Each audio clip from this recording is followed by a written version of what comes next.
बहुत पुराने ज़माने की बात है। एक बादशाह था जिसके पास सब कुछ था, दौलत, ताकत और हुकूमत, मगर उसमें सबसे बड़ी कमी थी घमंड। वो अपने आप को सबसे बड़ा समझता था। कहता था, मेरी ताकत के आगे कोई कुछ नहीं कर सकता। एक दिन एक बुजुर्ग दरवेश उसके महल के दरवाजे पर आया, सादा कपड़े में, हाथ में एक लकड़ी की लाठी लिए। वो बोला, ए बादशाह, तेरा तख्त लकड़ी का है और तू मिट्टी का। जिसने तुझे दिया है वो चाहे तो एक पल में छीन भी सकता है। बादशाह हंस पड़ा और बोला, मुझे कौन छीन सकता है, मेरी हुकूमत अमर है।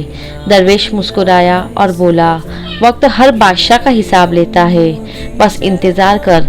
कुछ ही दिनों बाद बादशाह बीमार पड़ गया। महल में शोर मच गया।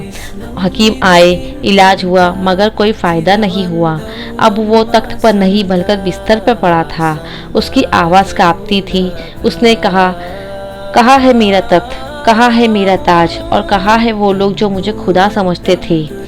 तभी वही दरवेश आया और बोला, अब कैसा लग रहा है तेरा तख्त। बादशाह की आंखों से आंसू निकल गए। उसने कहा, अब समझ आया, असली ताकत मेरे पास नहीं, मेरे रब के पास है। उसने ताज ज़मीन पर रखा और अल्लाह से दुआ की, ए मालिक, मुझे माफ़ कर दे, अब मैं तेरे राह पर चलूँगा।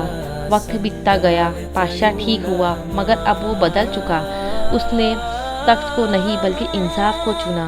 वो गरीबों की मदद करता और दरवेश की बात हमेशा याद रखता था। तख्त तेरे लिए नहीं, तू तख्त के लिए नहीं, इंसाफ के लिए बना है। घमंड किसी का नहीं रहता, जो खुद को झुका देता है वही रब के नूर से रोशन होता है।